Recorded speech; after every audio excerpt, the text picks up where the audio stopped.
Excuse me, sir. There's a dating sim starring me now. I found out. My name is Leon, and apparently, the one sex scene that they didn't put in Resident Evil 4 is now being done by somebody else in a fan fiction style dating sim. So now you'll get to see me, and maybe the main character's name will be Ashley in this one. As we troll and we try to kill, I can't say the Gatorade drinkers because that's a in joke between my friend and I. But the fucking parasites. You shoot their fucking bug comes out of it. Ah! New gear unlocked. I will let you. Okay, 1, 5, 4, 3, 2. All right, we're ready. Okay. And there he is. Requiem's Echo, they're calling this one, okay? But first, let's look at the stickers. Okay. Why is he a cat? Because everybody thought he was. Oh wait, no, he's the. Wait, the Lil Meow Meow meme. Fuck the police. Actually, I will. Oh gosh, the Simpsons reference. Do it for him. It was always him. Yeah. Looney's falling for him. No, I'm not. Here for the spice. Wait, Character energy. I'm just here for the spice. I'm not interested in what's going on with the guy. Leave me. I'm not interested in the guy. I'm just in it for the spice. Leave me alone. I'm here for the ride. Wait. All right, let's see how they do this story. Dude, I am so high off the sugar right now. You step out of the worn-out house, the door creaking behind you as it swings shut. The weight of your gear drags at your body, but it's not just the equipment, it's the years. Oh, damn. You've been preparing for this longer than you cared for. Dude, it's just sex, okay? It's not that big of a deal. Every step feels heavy. But you can't stop. Not now. Your gaze lingers on the windows. Inside, the shadows of your old life remain. A life that feels like a ghost now. Oh, come on. He didn't even fight ghosts in the Resident Evil games. Photographs on the walls, dust-covered remnants of forgotten hobbies. There was a time when you had dreams, other dreams. I won't go into detail about that, but just know that they were probably involving water. But they've long since crumbled, replaced by a singular purpose. You hear it. Birds flapping in a hurried ascent. You know what that means? Duck hunt! Sunset is close. It's time. So dramatic. What the? A bonfire at this time of night? Yeah? Why not? Why not? This is turning into Manos, the Hands of Fate now. Wouldn't this attract the infected?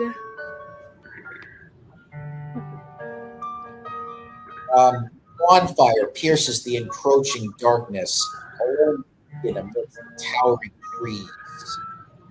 Oh, forest fire. Well, change. Way to go. You finished threading the barbed wire from tree to... What is this, a wrestling match? What are we doing, barbed wire matches with a bonfire in the middle of the ring? It's like Here we come with the steel chair. This is like that one match that they had in Japan where they set the entire ring on fire. It's like we're fighting in the gates of hell with this one. Hell in a cell. Okay. Anyway, building a harsh perimeter around the clearing, a trap with no escape. It literally is a Hell in a Cell match. Your gaze drifts toward the horizon as the sun sinks lower, disappearing behind the trees, casting long shadows that stretch like dark fingers clawing at the ground. The purple prose is heavy in this one. We need to move fast. soon. I can't remember which one was the right choice. Well, let's see. Let's be logical about this. I'll put it outside the clearing. Okay. You extend the explosives beyond the clearing, placing tripwires around the outer perimeter. If any of them manage to slip past the first line of defense, these will catch them. Tonight, there's no escape. The forest deepens into shadow as you finish setting the tripwires. You nod, satisfied. There's one last step. Pulling out a knife, you make a swift cut across your palm. What the fuck? Fuck. Letting your what is Diablo coming and we need to make sure the time skips?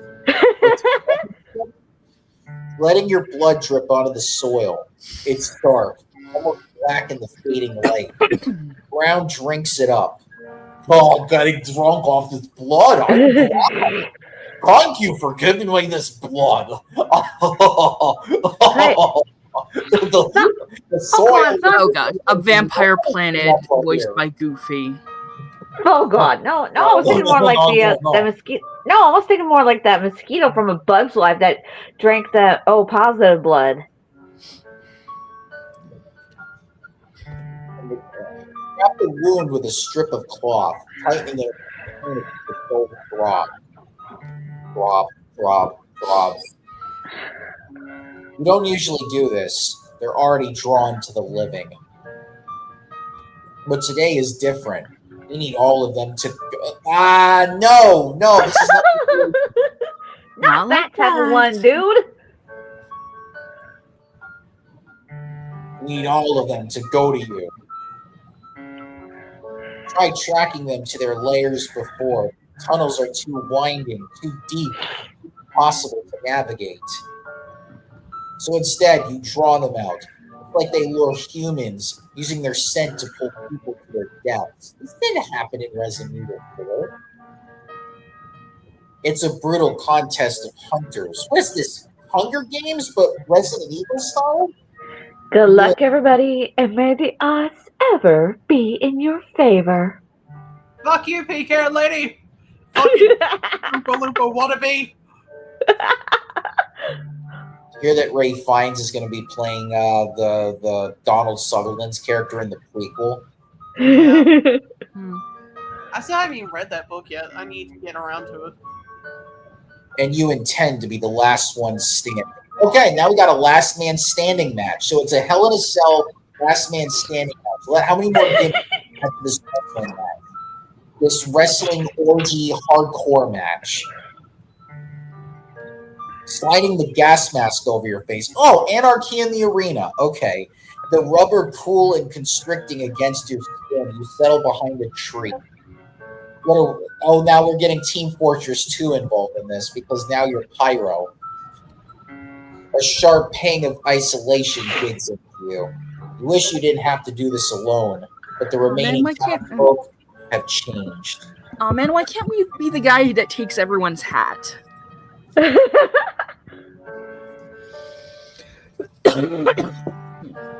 That's just be monstrous in this game. Oh god. Since you said hat, I have a wrestling video that I have to show you after this that involves hats. Oh my gosh. I'm scared now. Consumed by whatever the creatures emit, they've become something else, something hollow. You need to put a stop to this before they sacrifice someone else. Well, the bonfire is going to do a great job of doing that. The last rays of sunlight disappear, leaving a dense, suffocating silence. It's as if the forest itself is holding its breath, aware of what's coming. Your hands tremble slightly as you grip the flamethrower. It's metal cold despite the sweat on your palms. As soon as the creatures step into the clearing, the explosives will rip through the first wave, and the barbed wire will hold the rest in place. More will show up. Creatures, I'm scared. You'll pick them off wave by wave until nothing's left but ash. Well, goodbye, forest. After all the years of hunting, it all comes down to this. Tonight, Either you kill them all, Who the hell or is they let Ash take you. have a flamethrower? What about Evil Dead Ash? Yep, that's Leon. That's Nah, definitely it'd be a lot Leon. more funny to see Pokemon. Hey, let's not bring him into this. Why is he glowing? It's probably something going on with the thing. Hold on. I can see if I can. Okay. Will this work? Oh, fuck you, man. Nope. Yeah. Still I don't glowing? No, he's not even there. Ah, fuck. Hold on, I'm gonna skip through and see if I can get to it again. Oh my god! Wait! Fuck, No, hold on. it's going too fast! Yeah, I just realized that. Dude, I'm already seeing colors. What the fuck are you talking about? I'm high off sugar. He's glowing. Fuck, stop. I always... Yeah, I'm sorry. I'm just gonna click really fast and then... Alright, well, I will exit out of this until you're ready. Okay.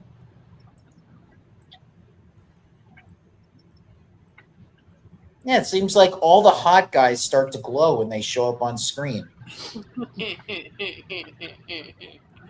See, if this were women, you see, if this were women, it would not be as okay. Is it Oh, I want to check something on my end just to make sure it's not. All right. Let's see. Because it looks fine on my end, and then like Something's going on here if it makes it look all so bright.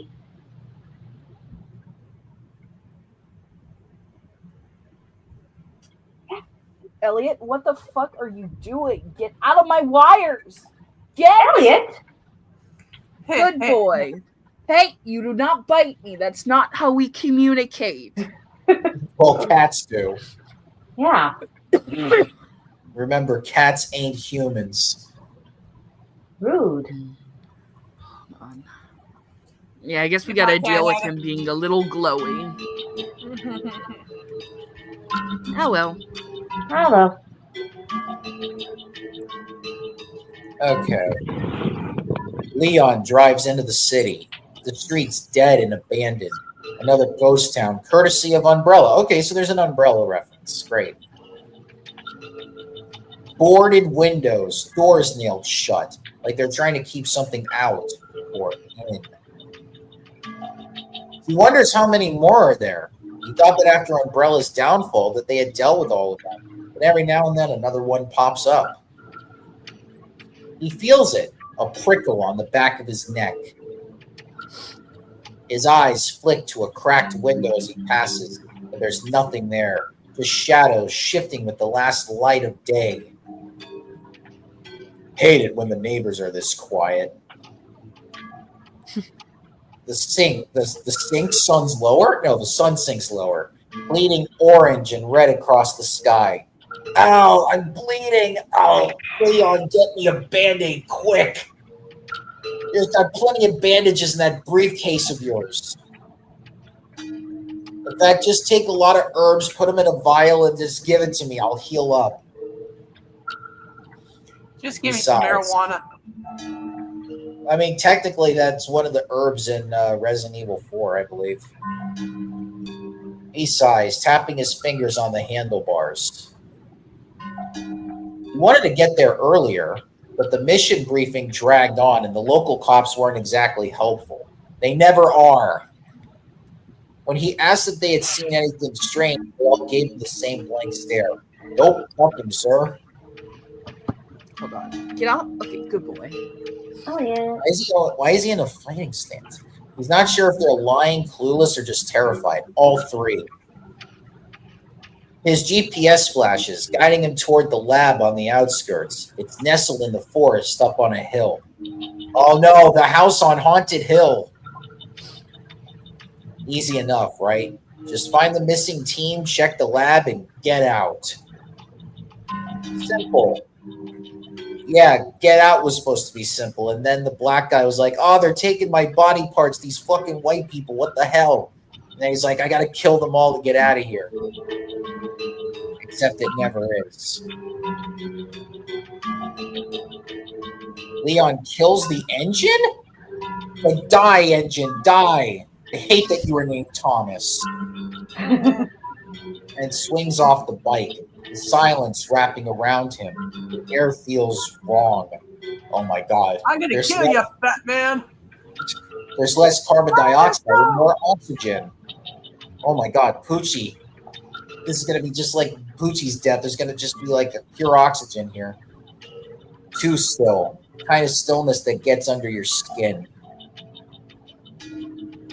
Okay, Leon. Just another spooky forest. What can go wrong? Well, you know, you could be running into fuzzies and piranha plants. I mean, Paper Mario ran into that. He moves on foot. The ground's soft under his boots. Dead leaves muffling his steps. His hand hovers near his gun. The path is narrow, overgrown, and the shadows stretch out long in the fading light. Then he sees it, a flickering light through the trees. Leon stops, narrowing his eyes. Someone's here. Maybe it's the missing team, or something else. He steps off the path, crouching low behind a tree for cover, watching the bonfire pulse in the dark. Whoever's camping out here has terrible taste in ambience. Then a faint smell hits him. Sweat, sweet, coiling, almost floral. He grips his gun tighter, muscles tensing as his instincts kick in. Not now, Leon. This isn't the usual rotting stench of bows. This is different. Wrong. Whatever's ahead, it feels like it's calling to him. The last of the sunlight slips behind the trees. Darkness closes in, and the light flickers again, casting eerie shadows that seem to reach for him. He moves forward, slow and steady, his senses on high alert. He's done this before, more times than he'd care to remember. Whatever's waiting in the dark is not going to catch him off guard. Leon's head is getting foggy, his senses dulled. He can see the fire now, a huge bonfire lighting up the dark. Why is he blushing? Because, you know, danger coming at us. Spotting an opening, he steps forward, but something brushes against his chest. A wire. Oh no, it's Hierophant Green. Oh, we picked the wrong one, I guess. The faint beacon reaches him a second too late. Guess I really walked into that one. The trap wire triggers, a deafening blast tearing through the air. You are dead! Yeah, we picked the wrong one. Where the hell Cena is? I need to talk to Jesus Cena. Right, yeah, it was the second one. Oof. I guess we didn't count on Sexy Man coming in here and wanting to like be in the bonfire. I was thinking more along the lines of, okay, Gatorade drinkers are coming after us. Okay? Let's set this up to make sure that nobody... Right, we are going to... Well, so much for that good ending you're going to try to get, Sylph.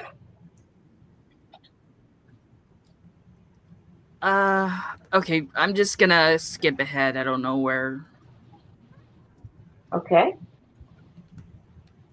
Elliot, get off my desk.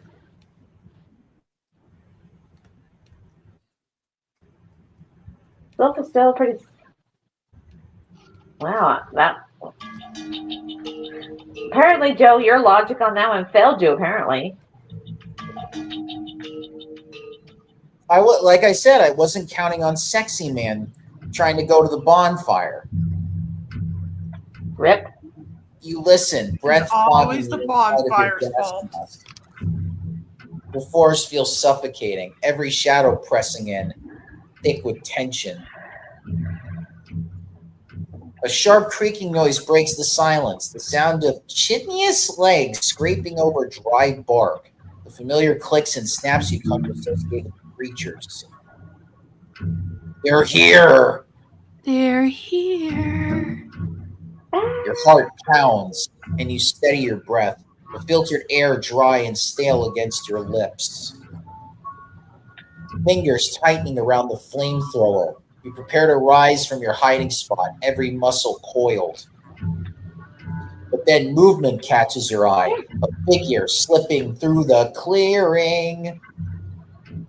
A man. Oh no! Kill him! He's the #1 murderer of women! Kill him! God damn it, Joey. Wait, I need someone to open a pickle jar. Now they got grips for that now in the store. You don't need a man to do that. Oh. You Just throw it to the freeze. floor and try to break it that way. Yeah, you can literally do it with like the back of the knife. You can literally just tap the edges and you can just open it. You freeze, watching as he steps closer to your traps. Wait, is he? He's disabling your tripwires! That bastard. Your pulse races, heart hammering in your ears. Well, that's not a good sign. Without thinking, you sprint from your spot, weaving through the traps you've committed to memory. You! Stop! Your voice comes out muffled, distorted by the mask, but he halts, turning to face you. For a split second, you're taken aback. He's not what you expected. He's got abs and muscles and anime-style hair. God, you son of a bitch. Striking in a way that seems out of place here with his sharp features and piercing eyes. Out of my chair, Elliot. Elliot's having none of this now. Try to adjust how I'm sitting. Not the kind of person you'd expect to stumble into a nightmare like this. My nightmare turned into a dream factory. Your gaze flicks to his hand, hovering near his gun, posture tense and controlled. Definitely not a civilian. I don't know which one. All right, what the hell do you think you're doing? That's a logical question to ask him. What the hell do you think you're doing? He raises an eyebrow, unbothered by your tone. These are yours? Yes. How many did you disable already? He tilts his head, thinking for a moment. A few? You curse under your breath, gripping the flamethrower tighter. Just your luck. A clueless outsider ruining the day you've waited years for. Why do you need so many explosives? I'm hunting. His eyes shift to the flamethrower in your hands, then to the barbed wire strung between trees. You have a rather unconventional way of hunting. You take a steadying breath. No time for this. You're not from this town, are you? You really should leave. Now. Your gaze drifts to the tree line, where you see the scent is starting to sink in, that sickly, sweet floral odor the creature emit. He's not wearing a mask. Already you see a slight daze in his eyes. He won't last long if they get too close. The man shakes his head, taking a step closer. Not an option. I've got to get to that lab, and this is the only way through. You fidget with the flamethrower, torn between curiosity and frustration. Whoever he is, he needs to leave. You have no idea what's out there. Turn around. Wait until morning. Whatever you're looking for at the lab, it's already been ransacked. But do whatever you want. Just not right now. A familiar sound echoes through the forest. The clicking, the same sickening creak. They're getting closer. He hears it too. They stand shifting, eyes narrowing. What exactly are you hunting? Before he can respond, yellow eyes blink to life at the edge of the woods. Dozens of them, gleaming like fireflies in the dark, shifting as they lock onto you. There are more than you expected, likely drawn by his scent as well. You can't fight them all without the explosives. Run. You don't wait for his response. Explosions erupt, ground shaking underfoot, but the creatures charge through the smoke faster than you anticipated. You dash forward, dodging traps, weaving through the maze of wires and explosives. Gunshots ring out behind you. You glance back, catching sight of him, firing at the creatures as he runs, somehow keeping pace. Save your bullets. It won't kill them. A sharp crack sounds, and suddenly warm air seeps into the mass. A piece of debris must have punctured it. You're exposed now. No spare within reach. You can only keep running. Barreling through the underbrush, you fire the flamethrower behind you. A wave of fire scorching the air. The creatures shriek and stumble back, but keep going. You see him aim, shooting one of the explosives rigged to a nearby tree. The explosion rocks the clearing, and smoke it blankets everything, the forest erupting into chaos.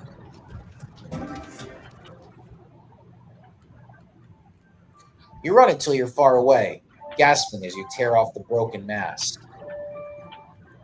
The cool night air fills your lungs, but it feels like failure. Everything you built is gone. The traps, the explosives, all of it wasted. The man catches up, glancing back at the smoke and fire flickering in the distance. His gun is still in hand, and he looks unfazed. Quite the fireworks show back there. He looks at you, raising an eyebrow. Stop trying to be the Rock. What were those things? You fought them before, right?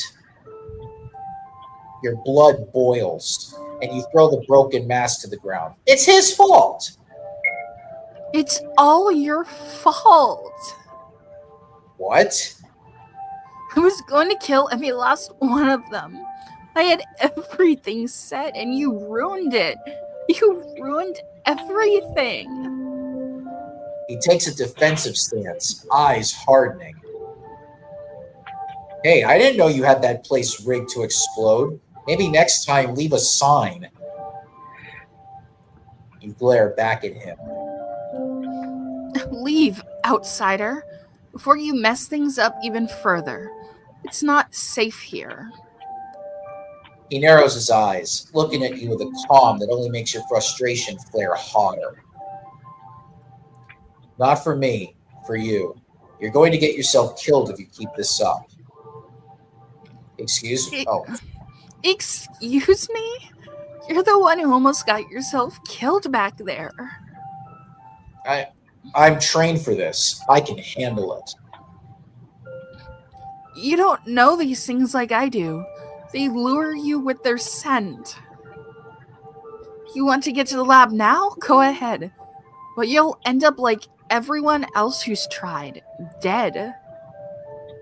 He pauses, and for the first time you see his expression soften slightly as he studies you. Now, don't study me, dude. I do not want to be studied. I am not a specimen for you to look at. Did you see a team come through here? A lot of people come through here. They go to the lab, they get what they want, and they leave us to our fate. Or they go and never come back. Whoever you're looking for, they're probably long dead. are worse. The man looks back toward the forest, his expression turning somber, thoughtful. I need to go to the lab and figure out what happened to them. I'm not leaving until I do. You shake your head, unsurprised. Of course, they're all the same. Good luck. You'll need it. Without waiting for a response, you turn and march away, ignoring the ache in your chest. You'll have to restart all over again. Rebuild, rearm, bigger, stronger, faster. Your hand finds the pendant resting against your chest. You grip it tightly, letting the familial shape press into your skin. Ow, it left an indentation on my chest. I'm sorry. Why are you apologizing, narrator? You storm back to the house, slamming the door behind you.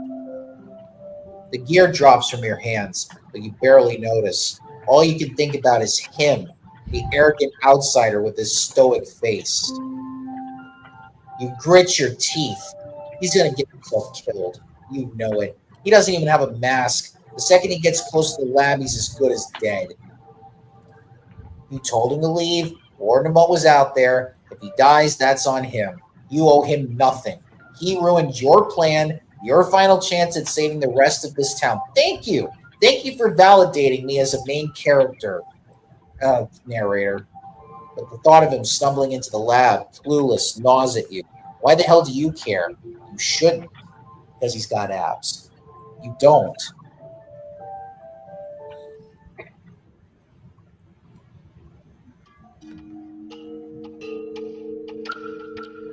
Despite the hunter's aggression, Leon decides to heed her warning.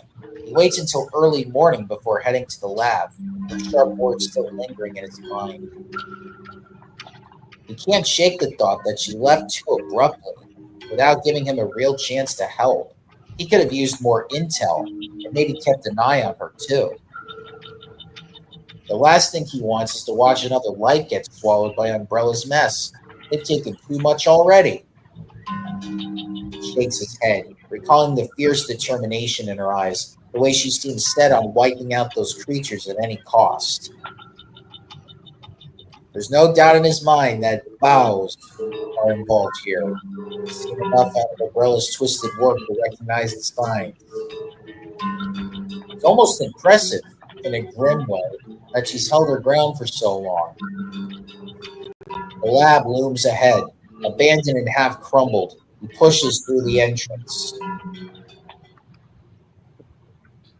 The hunter hadn't been lying. The place has been thoroughly ransacked. Papers scattered, equipment smashed. Whatever was here is long gone. Perfect. More loose ends. Umbrella had so many labs scattered around the globe.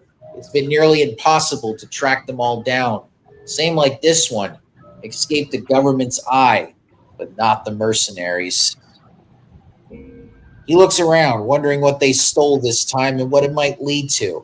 Another outbreak? Another bioweapon? It's always something. As soon as he finds out what this new threat is, the better. Maybe the rest of the town and that hunter can still be saved. He pauses, his mind drifting back to Resident Evil 4. The village, the people, so many lives destroyed, so many people who never had a chance. He clenches his fists, wishing again that he could stop it all, for good. But nothing is ever that simple. He's just one man, fighting an endless war. Still, he'll do what he can, like he always does. He pulls himself back to the present, focusing on the task. After rummaging through a few cabinets, he finds a torn notebook, its pages smudged with age and grime. It seems like a personal diary of the lead scientist.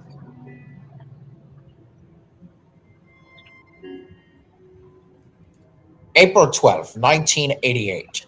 Initial tests with the Moldon humans have been promising, though at great cost. Mortality rates are high, but I am confident we will create a host strong enough to receive the progenitive virus. Oh, great. We're testing viruses on people. Great job, late 80s scientists. Fuck all of you. You know what's bad? You know what's bad? None of us was born when that was written. Right. None of us were. That's right. November 3rd, 1990. I seem to have found a way to reduce mortality rates. Oh, why? Why would you want to do that? Unless you're a fascist. But the He is. subjects are changing, disturbingly so. They're becoming more moth-like, though imperfectly. The process of HGT appears to be responsible. These hybrids are now half human, half insect, emitting a powerful scent that draws humans toward them. The smell is like the pheromones of female moths, including a heightened arousal state in those nearby. So what I've done is I've created an alternate DNA sample that makes humans horny whenever they smell the scent. It's poison ivy. Butterfree. Masks are now mandatory for all personnel in the test areas. Subjects must remain contained at all costs. It's especially useful to capture new test subjects. August 14th, 1992. The townsfolk whisper about a creature of folklore roaming the forest, which serves our purposes well. A new development. Subjects have begun reproducing. Their larvae feed exclusively on human flesh. I am uncertain if these offspring will be able to receive the virus, but it's a potential breakthrough. We will continue observation. March 2nd, 1993. Disappointing results. The offspring are weak, unable to withstand viral integration. It appears that the strength of the parents is critical. Only the strongest host can pass on resilience. What am I, Charles Darwin now? Are we doing an election with fucking half insect people? Yep. Yep. The weaker offsprings have been discarded. I will require more test subjects, stronger young adults, preferably those in their physical prime. This town's population will be depleted if we're not careful. Future. Leon flips the pages, but dozens of entries are missing. Years torn away, leaving only the final one. Frantic, scrawled handwriting, as if the scientist had written it in his last desperate moments. February 8, 2003. Our umbrellas cut us off. The facility is compromised. Someone set the creatures loose. They're everywhere, and the staff have begun to fall. I managed to escape with my mask intact, but the end is near. There's no redemption for me, but I will seek forgiveness all the same. The church. Perhaps it's the last place I'll find peace. After that, I leave this country. Good. Quack. The church, huh? It's always a church with these fucking games. Yep. Oh, of course. He radios Hunnigan, relaying the situation and the contents of the diary. She promises to notify the higher-ups and arrange for reinforcements, but of course, it'll take time. It always does. Leon sighs. Reinforcements always take time. Hunnigan is a woman. Not by being a douchebag. That's how you get a woman.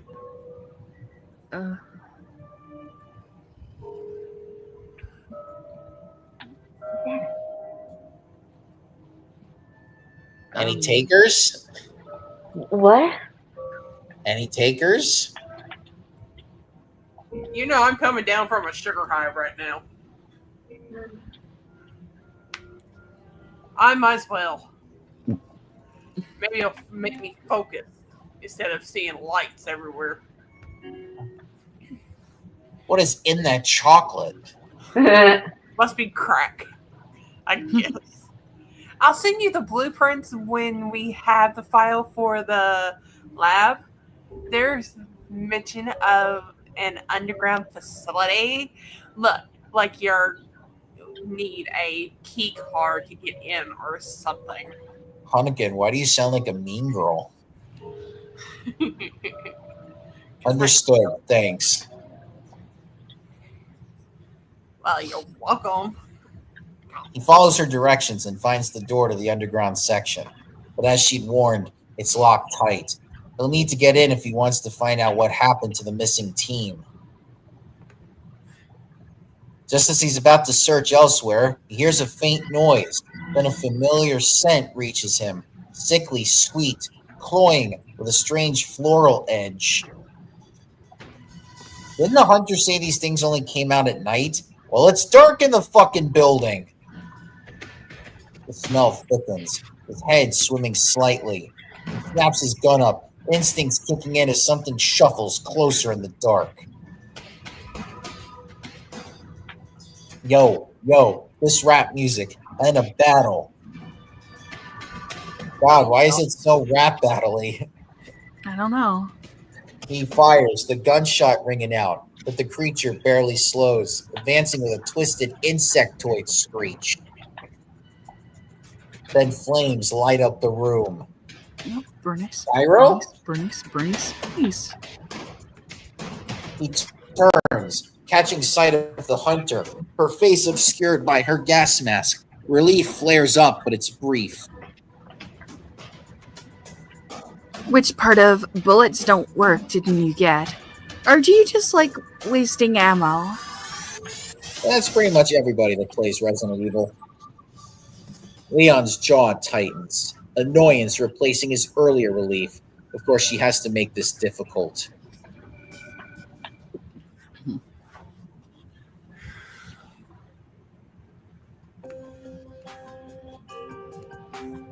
The man catches up with you outside, his eyes narrowed. You can almost see a flicker of relief beneath his guarded expression. You were following me? Next time, if you want a closer look, maybe just ask. Dude! That is I so wanted to inappropriate. see if you were as competent as you claimed. That is so Clearly, you were inappropriate of him. not. Damn. You gave him a once-over. Unimpressed. Yeah, good. Yeah, don't give any attention to his abs. Clearly not. I had everything under control. You scoff. Yeah, right, Not even Brian. trying to hide your frustration. Sure, if you plan to stick around, you'll need a mask, outsider. I won't always be here to save your ass. Why do you want to save my ass? Name's Leon. And I figured that out myself, thanks. God, they're going to have the most angry sex imaginable. It's going to be like, I hate you more. Probably gonna start off them like fighting and then get like super horny in the process where they have So, like a Mr. and Mrs. Smith type thing? Yeah. Yeah, it's going to be like an MMA fight. You shake your head and turn on your heel. Wait, your heels have the ability to become engines? Ready to leave him to his fate. Motherfucker! I found a door to an underground section of the lab. You pause, glancing back. The creatures probably hide there during the day. That's where their nests are. You'd never be able to kill them all without going down there. And? Well, we can throw a few bombs down there, rid them of their nesting place, and then there will be no more monsters. The end. To get in, we'll need a key card. Oh, it's always a key card with this game. He nods toward the lab entrance, then looks back at you, his gaze steady. And supplies. If we want to blow this... just trying to find a fucking hotel to keep on.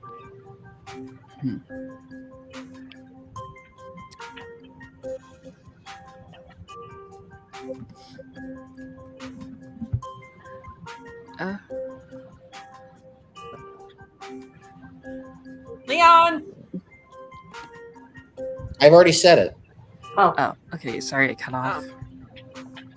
You raise an eyebrow, skeptical. We? Well, yeah, I mean, you're going to do it alone? I'm not thrilled about it, but you're going to keep hunting them anyway, right? Might as well join forces. You search his face for any sign of deceit, but he just stares back, annoyingly calm. I guess he's all right with you scanning his face. You don't trust this guy, but you're willing to take any chance to end this, even if it means teaming up. Say Oh god. please. Oh god, this is going to be like Pulp Fiction. Mm. Well, please would be nice. I think fast, I talk fast. So pretty please with sugar on top. Let's team up. Let's What? go to a restaurant and Say wait for please, and I'll help you. Let's go to a restaurant, help out some robbers, and then do whatever. Are you serious? I'm the one doing the helping here. You cross your arms and wait, watching him wrestle with himself. Wait a minute, he's wrestling himself? Psychologically. Oh my god, he gave himself a suplex. How the hell is that possible? No, there was actually a wrestling match with two invisible wrestlers. The referee was the only one in the ring. Is that like a freaking mirror match? His pride visibly taking a hit. Finally, he sighs. You sure do make a guy work for it, huh? What kind of line is that? God, I really want the sex, but you're really making me work for it, huh? Yeah, I don't trust you, and I don't trust your dick either. Why would the fuck would I ever allow you near me? I don't even know you. You could kill There me. we go. Here we go again. Fine.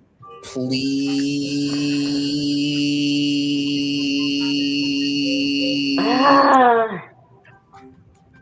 Anybody start want to go to- Chuck E. Cheese while Joey go torture himself?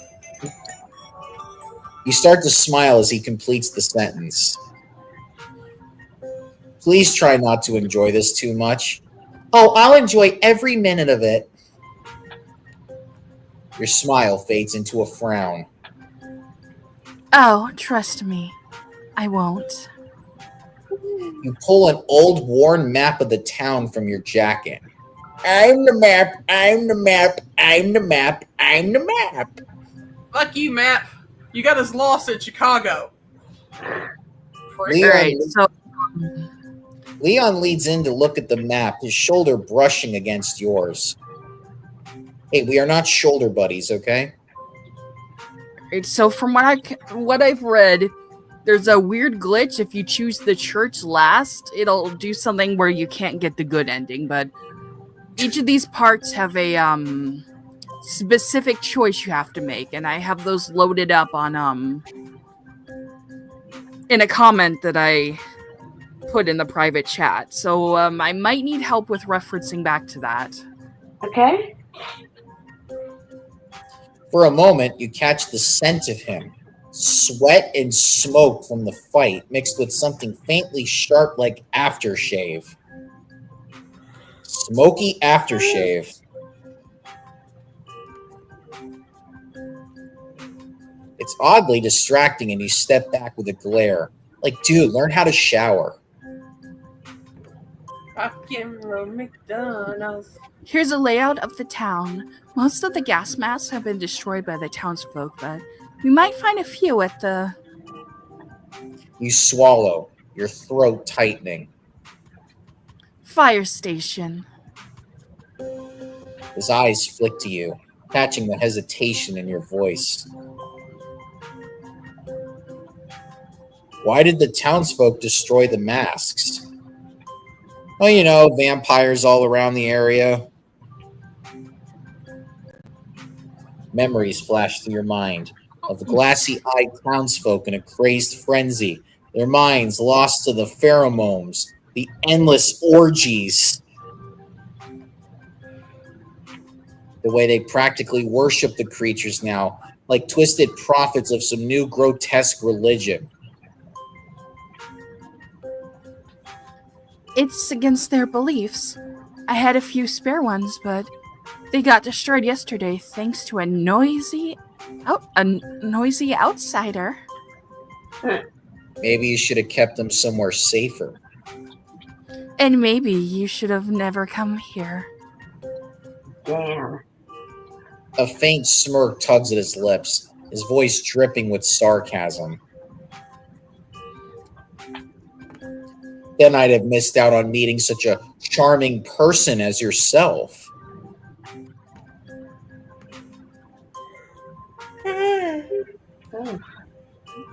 You glare, hating the way he just won't back down, the way he seems to find humor in every jab.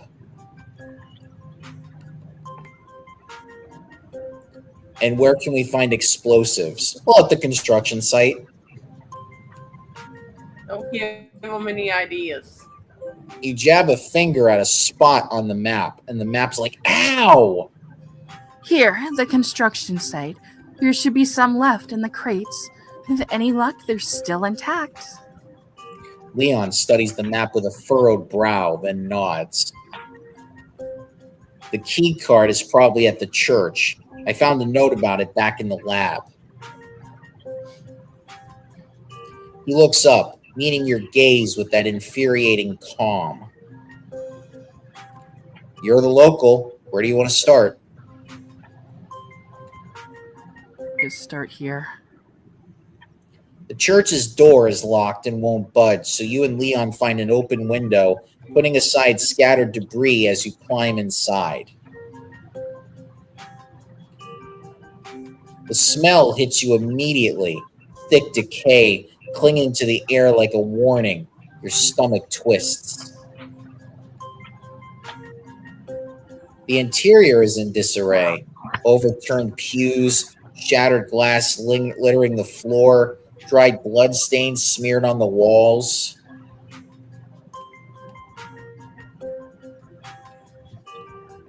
Near the altar, bones and tattered clothing lie in a haphazard pile, some looking fresher than others. A chill runs down your spine. Have the townsfolk been using this place for sacrifices? Moving cautiously, you search the area for any sign of the key card.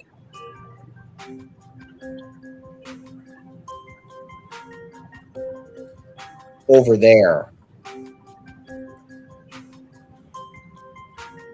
He points to a white lab coat hanging on a railing on the wooden balcony near the old church organ.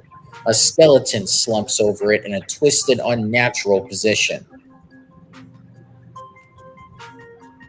Guess he didn't find salvation after all. But psh. You shoot him an unimpressed look. His sense of humor couldn't be weirder. I'll go get it. Wait here. I guess I need better punchlines. It could be dangerous. Stand here and keep watch.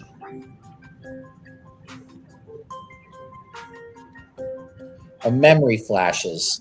The last outsider you helped had taken what they wanted and left. Leon's probably no different. All right, so according to this, to get the good ending, either follow his lead or argue, but don't follow the creatures. Oh, okay. You got it.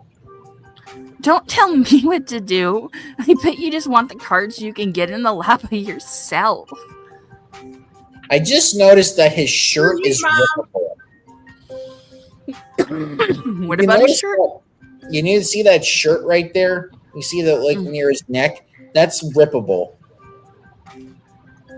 Yeah. That's going to be the point in the story where she rips off the shirt, and then you see his chest. I could say the same thing about you. Your voices echo loudly in the empty church, the bickering ringing through the silence. Then a sound interrupts, a sound you know too well. The hairs on the back of your neck prick up. Shit. You hadn't expected them here.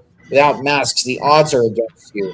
Desperate, you search the room for cover, spotting a confession booth in the corner.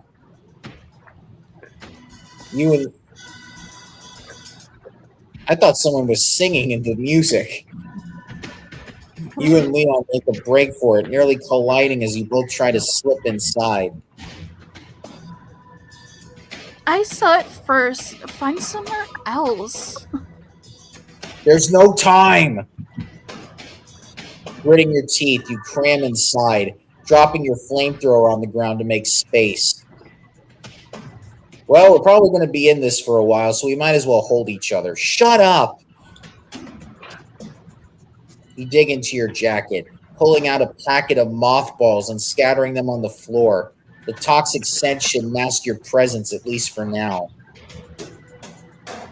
As the door closes, 5 creatures emerge from the shadows. They move slowly, lumbering, their steps heavy and sluggish in the dim light. Thankfully, it's not night, and they didn't see you. Otherwise, they'd be in full hunt mode, releasing pheromones that would spell your end. Inside the cramped booth, Leon's body presses tightly against yours, his chest hard against your back. You shift, trying to create space, but it's impossible in such a confined area. His breath warms the back of your neck, his body heat seeping through your clothes. Get off me. Yeah, stop having your body heat creep up on me, sir. You hiss, shoving back against him. Not much room for personal space here. Yeah, no shit. His voice is low, barely a whisper. Why Wait are a you minute. being so seductive? What the fuck? I mean, don't confessionals have like 2 sides to go into? Not in this one. Probably not. You really think I'm enjoying this? Yes. Pretty much. You open your Yeah. mouth to respond, but before you can make a sound, Leon's hands covers your lips, silencing you as a low snarling noise fills the air. Instantly, both of you go still, barely daring to breathe as one of the creatures stops right outside the booth. Its wet, wheezing breath seep through the cracks, filling the small space. Your pulse hammers in your ears, adrenaline surging. Leon's gaze is locked on the creature's shadow, his body taut, every muscle coiled and ready to spring. For a brief moment, the anger and tension between you fade, replaced by a strange awareness of his warmth pressed against you, his steady heartbeat against your back, his hand firm but gentle over your mouth. Okay, so we're going with some mild BDSM here. The creature pauses, sniffing. It must have picked up on the mothball scent. With a snort, it turns and lumbers off to the other side of the room with the others. You'll need to ambush them to get out. Leon removes his hand slowly, leaning close to your ear. I'll lure them. You grab the key card, we get out. No, we have to kill them all. Gotta kill them all. Follow his lead. We give a reluctant nod. Leon slowly opens the door and slips out, firing at the creatures to draw their attention. They shriek, lumbering after him, their heavy footsteps echoing in the cavernous church. With them distracted, he raises his gun, aiming at the lab coat hanging on the balcony. He fires and the coat tumbles down, the key card slipping free. You dart forward, grabbing the card just as the creatures catch sight of you. Their shrieks intensify, filling the air with an urgent, menacing sound.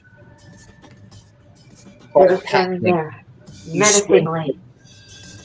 You sprint for the window, reaching it just as Leon climbs through. He extends a hand, helping you up as the creatures close in. We still got our flamethrower? Nope. No. Oh. Yeah, we put it down when we went into the confessional. At the last moment, he fires a shot above the window, dislodging a heavy beam. It crashes down, sealing the creatures inside. Their frustrated snarls fade as you both step back, catching your breath. Leon glances at you, a smirk tugging at his lips. See? Wasn't so hard, was it? No, actually, it was pretty flaccid. Oh, you mean that? Oh, you mean the actual... You roll your eyes and head towards the bike. Let's go before the townsfolk show up.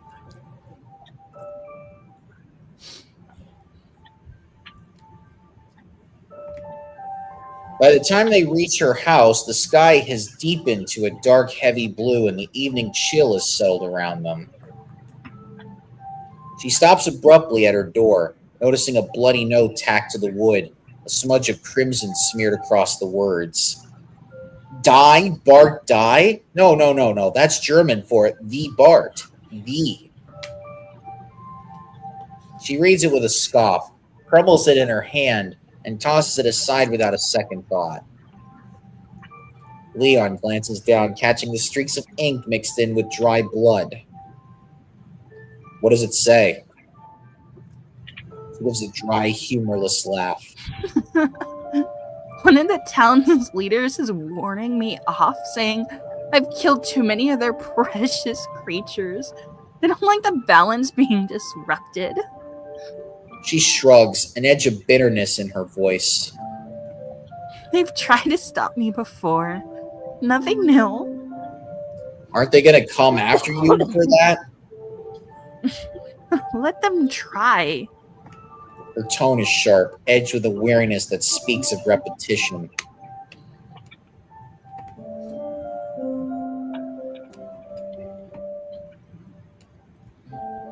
If they do, I have other hideouts. She pushes the door open, stepping inside without looking back. Leon follows, and the place hits him like a wall. Ow!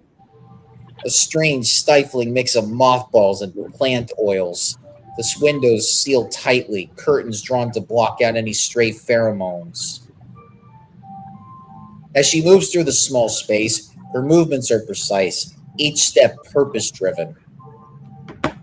She glides over to a concealed compartment in the floor, pulls it open, and retrieves a gallon of fuel, refilling the flamethrower with a practiced hand. Yay, we gotta keep our flamethrower. She doesn't spare him a glance, acting as if he were just another fixture in the room, an afterthought. Leon watches her, seeing himself reflected in her harsh routines, the methodical way she checks every corner.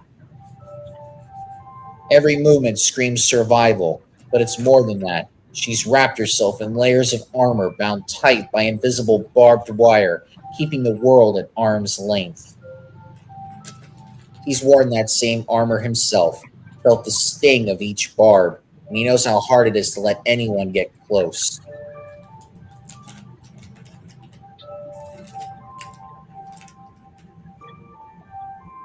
You sit on a worn chair, focusing on tending to your wounds, cleaning and wrapping them with quick, experienced movements.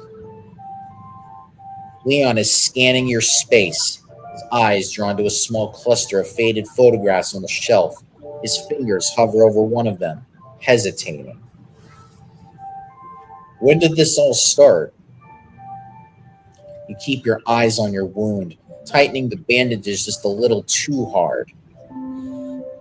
3 years ago.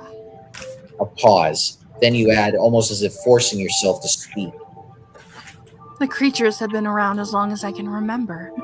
They take a few people each month, and no one would care unless it was family. Just some old folklore, a story to scare kids into staying inside after dark. You take a breath, fighting down the memories clawing their way up. But when the lab shut down, everything changed. They came every night, like clockwork, taking anyone outside after dark. Anyone who didn't make it inside was gone by morning. Now it seems they hunt whenever they need to, and it helps that the townspeople offer them sacrifices every week without fail. The room goes silent, your words hanging in the air like a shadow. You brace yourself for him to ask about the people in the photos, about your family, about the ones you lost. But instead, his voice is quieter, weighted with something you can't quite place. Why didn't you leave? You freeze, hands still on the bandages. You don't answer right away, letting his questions settle into the silence. Then you resume tending to your wound, though your voice is flat and controlled. Which one? Let's make it 8. Which one would be the most sad? I guess. I made a promise. All right. I'm not leaving till every last one of those things is dead. No point in a promise if you're not around to see it through. He nods toward the wounds you've earned along the way, and you roll your eyes. Spare me the lecture. Someone had a fight. It just ended up being me. He steps closer, and your body goes rigid, instinctively pulling back. Dude, don't get into her space. She doesn't trust you. But he holds out a small tin, something herbal and pungent. Oh, we got some Resident Evil 4 aromas, herbs, lavender, and other sharper herbs. Yes, this is healing stuff. What is this? This will heal your HP by 70%. For injuries, works wonders. Hesitantly, you take it, your eyes never leaving his. You study him for a beat, finally breaking the silence, like Depeche Mode. Who exactly are you? He looks at you, his expression unreadable, a flicker of something cautious before he answers. Government agent. It makes sense now. His calm in the face of the creatures, the way he handled himself during the day, that doesn't explain everything. You said you were trained for this kind of situation? How many times have you dealt with things like this? 3 games. Too many. He sighs, and for a moment his face softens, his guard slipping just enough for you to catch a glimpse of something deeper. I was a rookie cop the first time it happened. I had to learn the hard way, and afterwards I didn't exactly have a choice. For a brief second, you see something raw in his eyes. Get Gordon Ramsay, quick! Fucking raw! Something that feels uncomfortably close to your own reflection. You didn't have a choice either. Not in any of this. The squid's so fucking raw, I can still hear it telling SpongeBob to fuck off. Why didn't Why you not? leave? No, Oh, that's me. Why didn't you leave? Surprise flickers across his face, and for an instant you catch a glimpse of something like pain. It's simple. I think you might finally get something real out of him, a piece of truth to hold on to. But then, just as quickly, his walls snap back into place. And someone has to fight. It just ended up being me. You let out a hollow chuckle, but stop yourself before it fully escapes. You can't afford to get comfortable around him. Even if he doesn't seem like a threat now, you remind yourself that he's just another outsider. For all you know, he's only being nice to get under your skin, to make you lower your guard, only to leave like everyone else has. You shove the herbal medicine back at him, a bit more forcefully than necessary. Here, Agent. You'll need it more than me. He looks down at it, raising an eyebrow as he takes it back, his expression somewhere between amused and unimpressed. Your reckless confidence is almost charming. Careful now. Don't fall in love. Don't worry, not happening. Good. You settle onto the couch, lying down with half an eye on the door, the other on Leon, who sits a few feet away with his back to the wall, quietly disassembling and cleaning his guns. Okay, Joshua Graham. Oh wait, no, that's only if he starts quoting Bible stuff. Your eyes close, but your mind stays alert, every creak of the old house keeping you tethered to consciousness. It isn't just the threats outside that keep you awake, it's the stranger sharing your space, the one person who can throw everything you worked for into chaos. Sleep. I'll take first watch. He starts to protest, but he cuts you off with a steady look. If we're going to be a team, you'll need to trust me. Respond, but you allow yourself to sink into a light, restless sleep, your senses half tuned to the sounds of the night.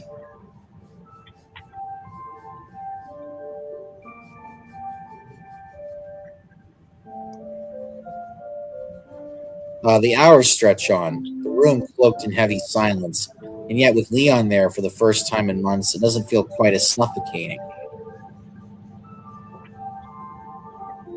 Despite the friction, the guarded words and the walls you both refuse to lower, his presence makes the silence feel just a little less unbearable. You wake up to the sound of soft clattering in the kitchen. Oh, he made pancakes? I'm making waffles.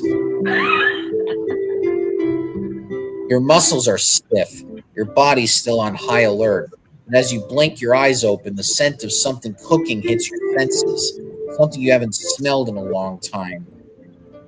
You sit up, rubbing the sleep from your eyes. The morning light filters through the cracked window, casting muted shadows across the room. When you finally focus, you see him, Leon, standing by the stove, frying something in a pan, his back turned to you. What are you doing? Who said you could touch my stuff? Leon doesn't even turn around. His shoulders shift slightly as if brushing off your comment. Good morning to you, too. You walk over, eyeing the state of your kitchen. You're making a mess. A little mess never killed anyone, unlike other things around here. You're welcome, by the way. You cross your arms, leaning against the wall. Grateful? Sure, but no way are you going to give him the satisfaction of knowing that. I didn't ask you to cook. He plates the food and sets it down on the table, gesturing to it with a casual wave. You eye the meal with narrowed eyes, suspicious but intrigued. Leon shrugs. Dig in, or don't, more for me. You sit down reluctantly, glancing at the food. Simple but warm. It smells actually kind of nice, though you'd never admit that either. It's better than anything you've had in a while. You pick up stabbing into the food without much ceremony, but you're already feeling a little less irritated. Where are we going today?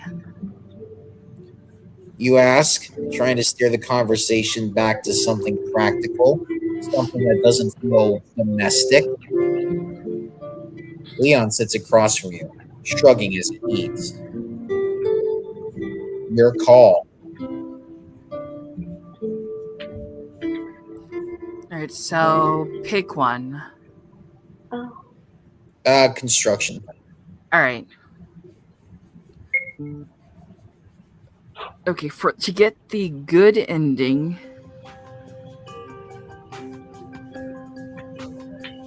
make them leave. Okay. The construction site looks the same as you remember. Rusting metal frames, cracked concrete, and piles of debris waiting to collapse at any moment.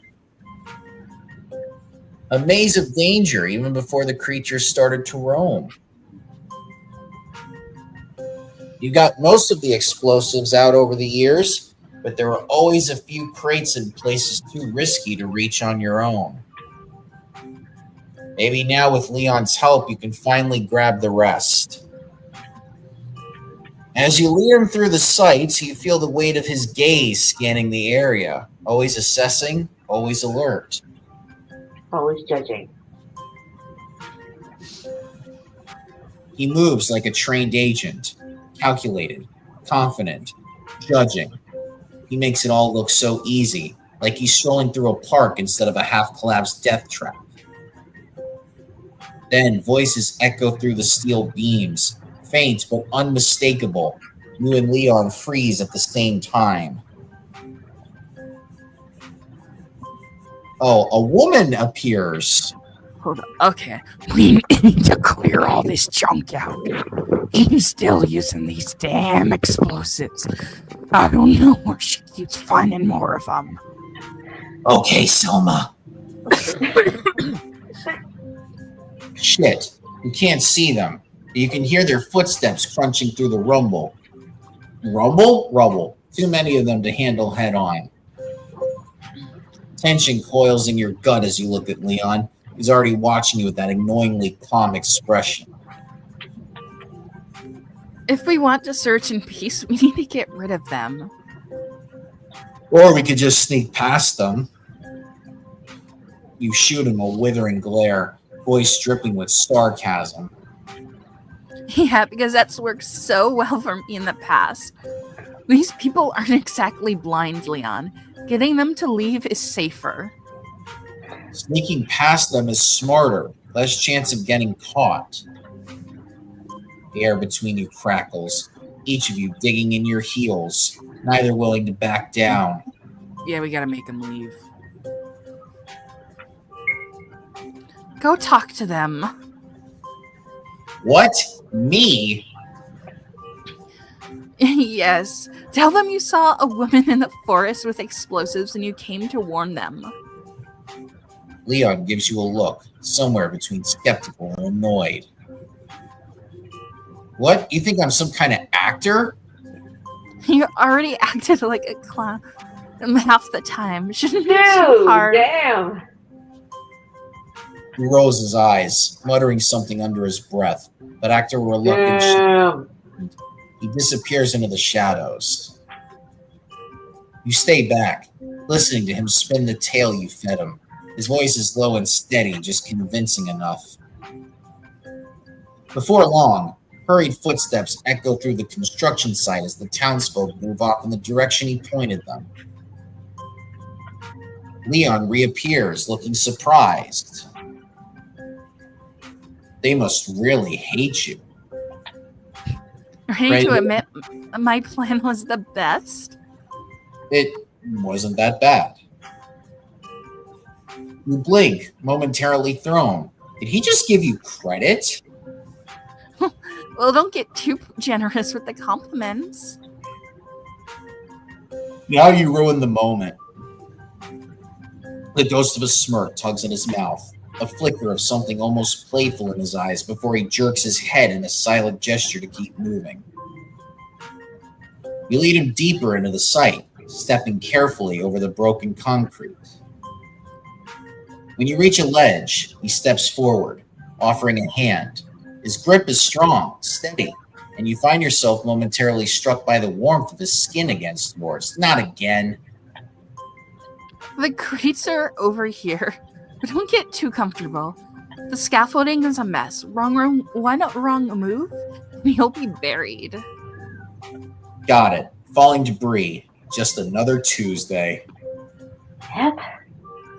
You roll your eyes, a small smile pulling at your lips. Start to gather explosives from the crates, putting them in the bag. You move to a different crate and try to pry it open. Oh no, it's the pickle jar scenario. Let me. I can do it. I know. I just don't want you to get hurt. You give him a skeptical look, arching an eyebrow. Look at you being a gentleman. I always am. You huff as he steps in, taking your spot with that infuriating calm. But in his eagerness, his shirt sticks on a jagged piece of metal chunking out from the crate, tearing down one side to expose a strip of bare skin. Oh, to be that that metal spike. To be that To metal be spike. that rusty little nail. Oh, to be the rusty nail, dude. You can't help Indeed. the smirk that tugs at your lips. Nice one, Agent. He looks down at the ruined shirt, unimpressed. Oh, God. He acts like an ace, which I love. Joey. Just what I needed. Sorry. I didn't- Really? Of course, you'd be the one that says that. Of course. Like, oh, my abs are exposed? Yes. You turn back to the explosives, putting them in the bag, trying to ignore the rustling fabric behind you. What the fuck? Whoa! What? Holy shit! But when you glance over, he's shrugging off the shirt entirely, leaving his upper body bare, every line of muscle and scar exposed in the dim light. God damn, son. What He the kept- fuck is happening? He kept the backpack on. What? He somehow kept the backpack on. For a second, you're caught off guard, your eyes lingering on the hard planes of his chest and the subtle movement of his shoulders. God What do you keep scanning his damn. abs for? Jesus Christ, guys. It's kind of how my first took is to go, Sylph, what the fuck are you doing? And you're still doing it. You force yourself to look away, jaw clenched, but he notices, and he's clearly not letting you off the hook. And now you're playing with his hair, No. petting him like Sorry. a cat. Oh, hey, Alex. Hey, Alex. Hold on. This isn't what it looks like. Didn't think you'd get distracted that easily. Well, I mean, hey, you're rubbing on his abs, you're playing with his hair,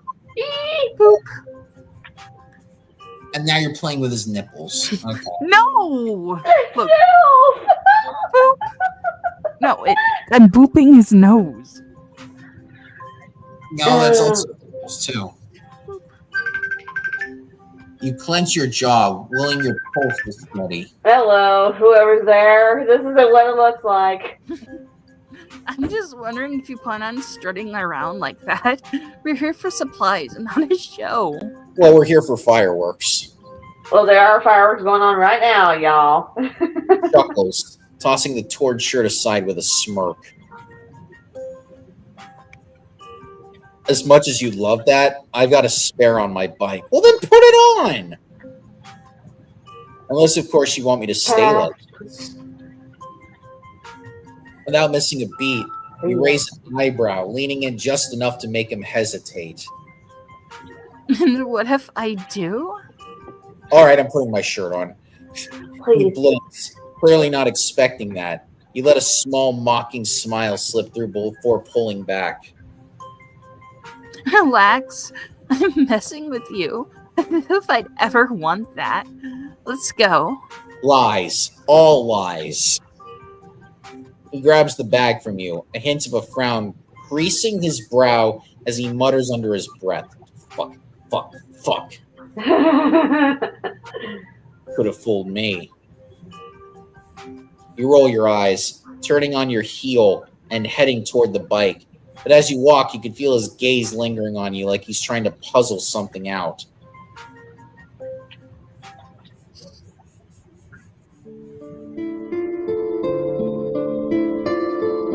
Right back to her place is shrouded in the rich amber glow of the setting sun, casting long shadows across the path.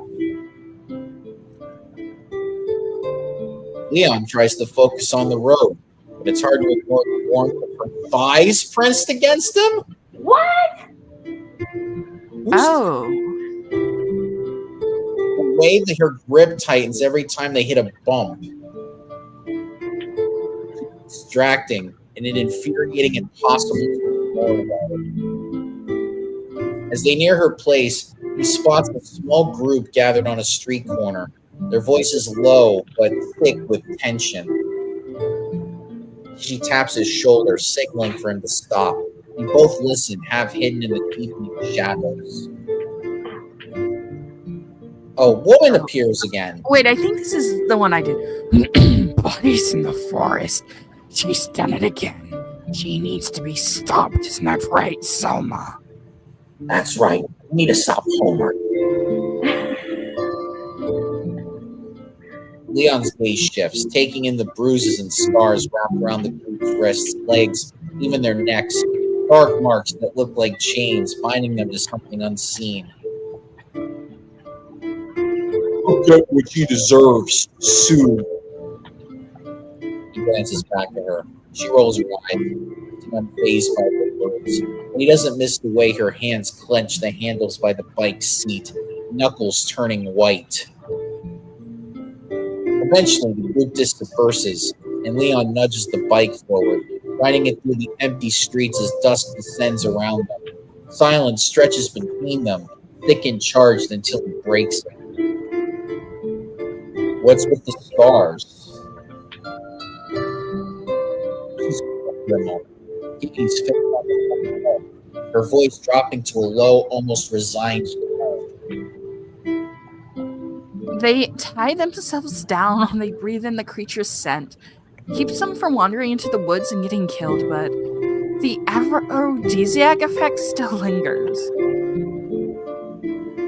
They're far too gone. All of them. A shiver runs down his spine. Unexpected and unwelcome, he decides to shift the mood. Well, it seems you're pretty popular around here. She huffs, as if shaking off the weight of the conversation. I'm the most popular in town. Get your facts right. She accelerates the bike, ultimately to leave through the empty streets, her arms instinctively wrapped around his waist, pressing her body firmly against his back. Glancing over his shoulder, he smirks. Better hold on, Miss Popular. I'll hold on all right. Just enough to choke you out. Okay, enough with the BDSM, you two. She pinches his side hard, and he takes a yelp of pain through a grin, catching the smile in her voice. At least he managed to break through her walls, even if just for a moment.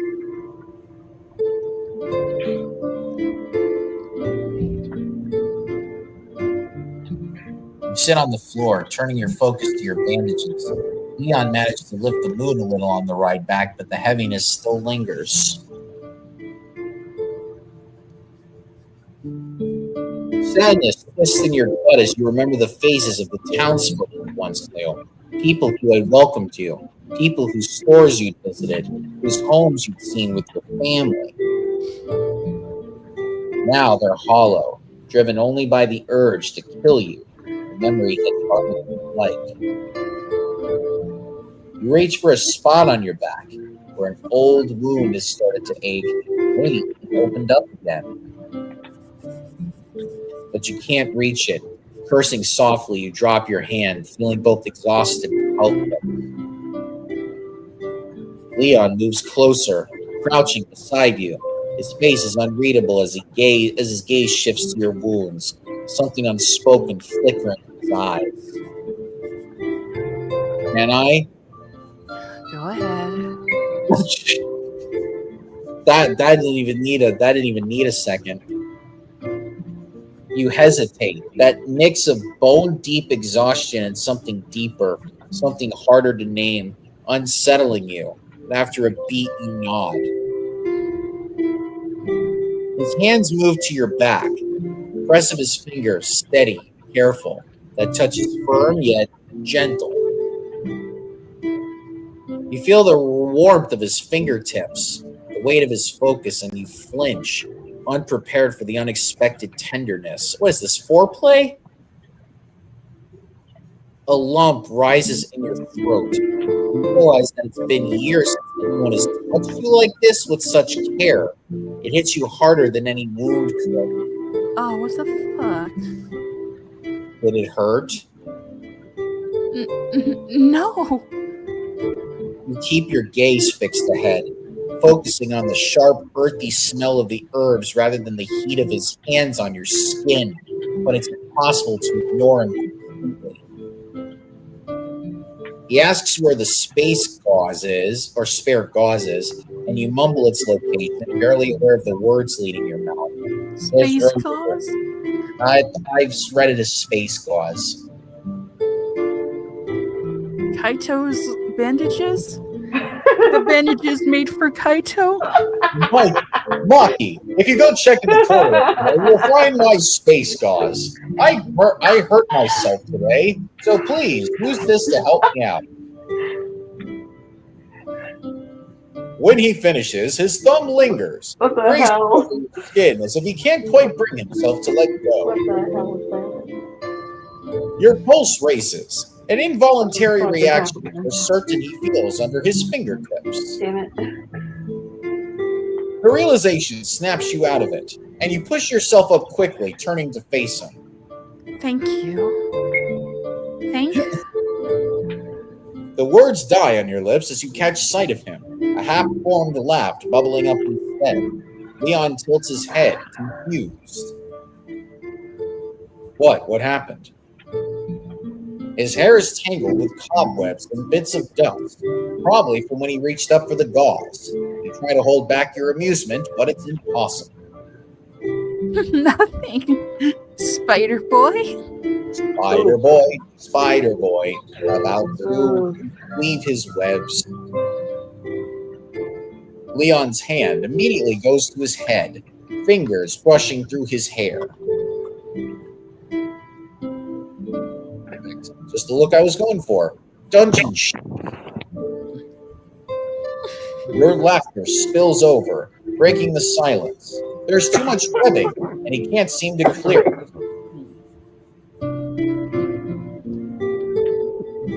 No, idiot. Here, let me do it. He goes still as you reach for him, fingers working carefully through the strands of his hair. The room falls quiet again, the silence thickening around you as you pick out each bit of webbing. His breathing slows, deepens, and when your fingers brush against his scalp, you find dandruff. Feel his chest rise, a slight hitch in his breath. You keep moving, but there's a strange awareness between you, a heightened focus in each movement, each accidental brush of your fingers. For a moment, he lifts his eyes, meeting yours. They're darker, softer, watching you with an intensity that makes your heart skip. Go to a doctor now. You feel the warmth of him, smell the faint scent of gunpowder and leather that clings to him, and when his gaze drops to your mouth, he lets out a breath. Small, almost soundless, but heavy. His shoulders tense, like he's holding himself back, fighting some internal battle. I'm not straight. Your pulse hammers, your fingers pausing in his hair, frozen by the realization that his hand is bring close to your waist. He's getting ready to tap that ass. Stop it. Close enough that you feel its warmth even without the touch. The moment stretches, something electric in the air between you both, your breath mingling in the charged quiet. Okay, I'm curious. You pause, holding his gaze for a second longer. The hair thickening up the hair. Wow, the air thickening between you. Yes, their hair is growing as they're about ready to fall.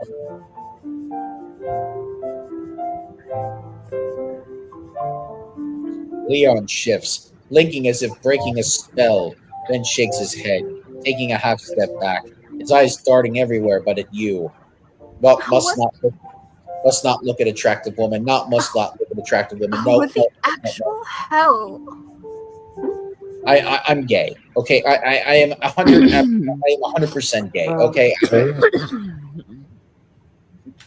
You clear your throat, hoping he can't hear the faint tremor in it.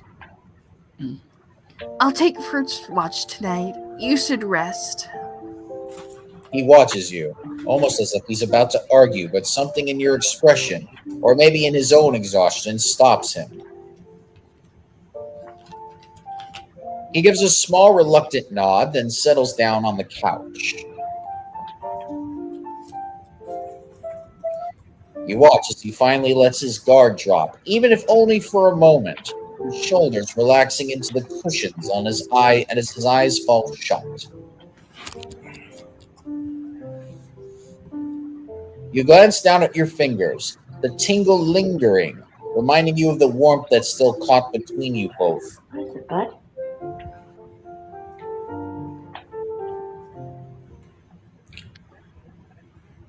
The warmth of the sunset fades slowly, casting the room in humid shadows, soft and heavy. You settle onto the floor, flamethrower in hand, half alert to every shift, What? with the quiet Oh, man. sound while Leon sleeps. Despite the pull of exhaustion, you resist, staying alert, eyes sharp as you keep Buddy watch. boy. Just as your mind begins to drift, a soft choke sound pierces the silence, half muffled yet unmistakable. Leon stirs restlessly, his face twisted in the dim light, caught in the throes of whatever nightmares haunt him.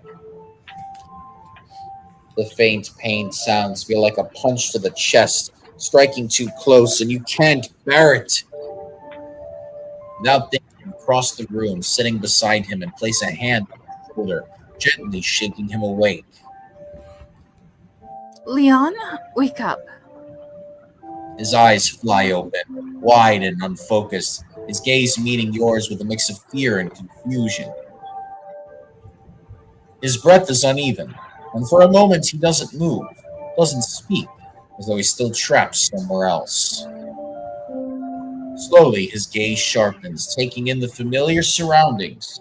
He rubs a shaky hand over his face, his forehead damp with sweat. A faint shiver runs through him. You're unused to offering comfort, unfamiliar with the vulnerability of it, but you remember small, distant gestures, how your parents would hold you, ground you when the night grew too dark. Breathe with me, all right? Just take it one breath at a time. Leon takes a slow, shaky breath, mirroring your calm inhale, his chest rising in sync with yours. A hint of relief crosses his face as he follows your lead, his breaths becoming steadier with each inhale. Acting on instinct, you lean in closer, your hand lingering on his shoulder. His body shifts toward yours, unconsciously seeking out warmth and steadiness.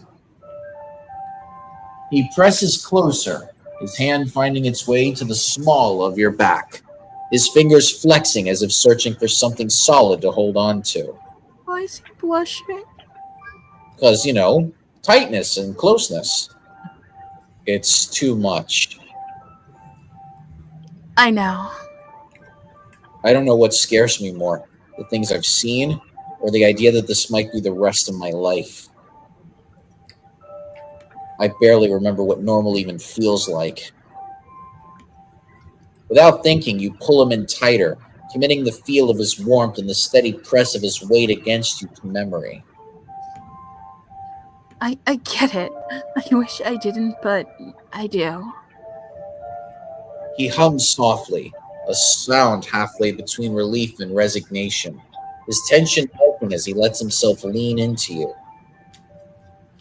His breathing steadies, and for a moment the two of you are wrapped in a shared silence, a kind that feels less empty and more whole. You start to imagine, just for a second, what a life like this would be, where these quiet, stolen moments aren't so rare, where his touch isn't fleeting. Then, as if sensing the shift, he abruptly pulls back. His gaze drops and he clears his throat, a barrier rising again between you. Hey, thanks. I'll keep watch now. I won't be able to fall asleep anyway. He rises to his feet, stepping toward the kitchen, but not before you catch a brief flicker in his eyes, a look that mirrors the feeling still lingering on your skin, the strange, subtle ache left by his warmth. Silently, you take his spot on the couch, your mind spinning, replaying the warmth, the closeness, the way he held on to you for that brief, charged moment. You know rest won't come easily tonight.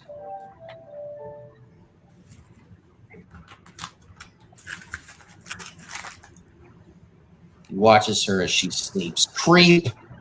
Her face softened in the quiet peace of it. The comfort between them tonight had been good. Too good. Unnervingly so. You just touched. You just hugged. You just cuddled. He shouldn't let himself get so attached. He knows better than anyone how quickly trauma binds people, leaving fragile connections from shared pain. Now, this will be a good healing moment for you, dude. You're making a human connection. And yet, instead, you're like, nope, nope, nope, nope, nope, nope. I must stay in my trauma. But soon he'll be gone, off to a fight, some other nightmare in some other cursed place. He could still have a life after this. Something steady, something real, something he gave up a long time ago. You could have it with her, dude. You could have it with her. You're finally making a human connection. You can't be afraid that she might die with this. You got to take a chance with it, man. It's too late for him. He's been carrying this weight for far too long to ever put it down. You can, dude. It's never over. You can. You just got to be willing to make that commitment. The idea of a future, of a life beyond the fight, hovers in the back of his mind like a cruel joke, something he refuses to reach for. He won't let himself hope for anything beyond survival. Oh, you are so doomer killed right now, man. This therapy could really help you with this. I'm surprised with the money that you have that you haven't gotten that yet. Hope is dangerous. You can't afford it. Leon, there's a game I want you to play. Oh, get the hell out of here, Bear. I was here first.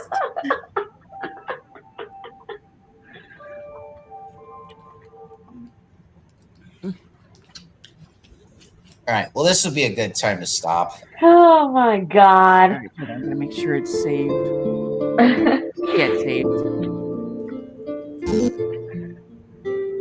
All right. Yeah, we'll pick this up in the morning. In the morning? In the morning. Well, I mean, in the game, not tomorrow. I was gonna say, dude, I've got work in the morning.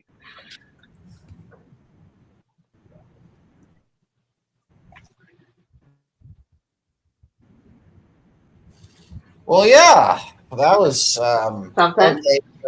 Well, okay, so they built a connection just by making jokes at each other, and she's like, Like "I jabs hate." at one another. Yeah. I was like, "I hate you more," and then that hate turned into be like, "Ha ha!" And it's like, "Oh, your shirt's off." It's like, "Yeah, I bet you really like that, huh? What if I do?" And then it turns into like a opening to a porno, and he's like, "No, I will get my shirt in the car." To be honest, I'm surprised they didn't like write any during like the night parts. But What do you wouldn't that be more of like in the blessed version though? Probably, I'll have to check. If you've got the stuff for it, really.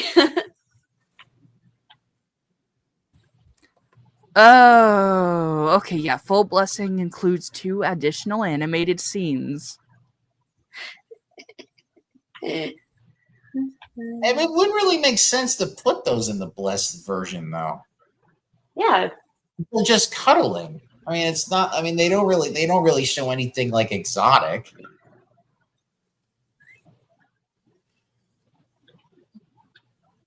Unless, of course, they're going to show something other than cuddling. But I can't imagine what that would be because mostly what they're going through is just like human touch. I mean, which in itself can build a connection, but he's just not willing to do that because, trauma and stuff.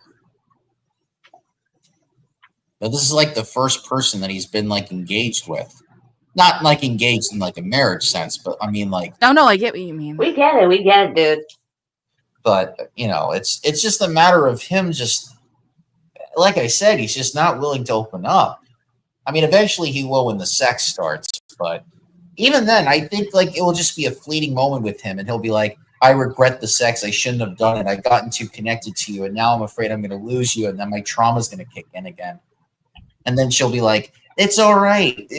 We don't know if we're both going to die. Either we both die together, one of us dies, or we don't die, and we end up having like a peaceful life after this.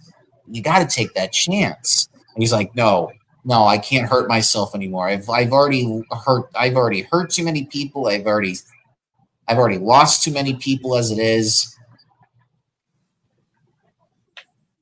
And I bet you there's going to be a moment where I'm thinking that she's going to be the one that like starts it, and then he's going to be the one hesitant, and then he's going to give into it.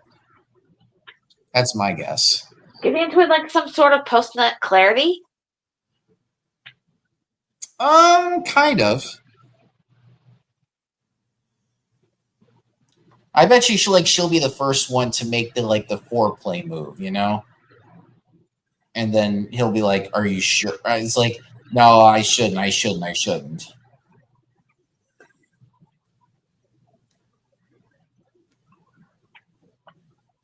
Well, this is a good time as any to end the show because it's 10 o'clock coming up. So, all right, folks, I've got my computer parts. All my computer parts finally came in.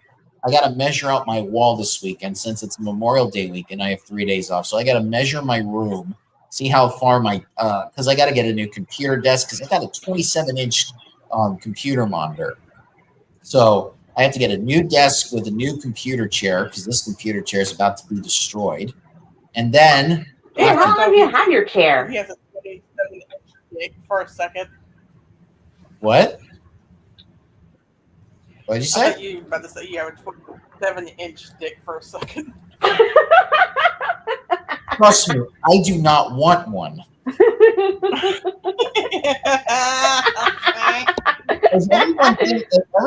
Every guy thinks that would be the end-all be-all thing to have. But dude, if you wear jeans with that big of a dick, it's the most uncomfortable thing in the world. I've known girls that fuck big dicks. They couldn't handle it. Yes. How long, Circus? Dude, the longest one was like near my elbow, and it hurt like a motherfucker. Well, of course it's gonna hurt like a bitch, dude. Yeah. Yeah, that's why they always fake it on the adult films. What the fuck? Hold on a second. Police have arrested a Minnesota man who checked his sick wife out of a nursing home to throw her a death party. Her final hours included meth, listening to metal, and doing the dirty, authorities say. Bruh. Oh, so she was having a death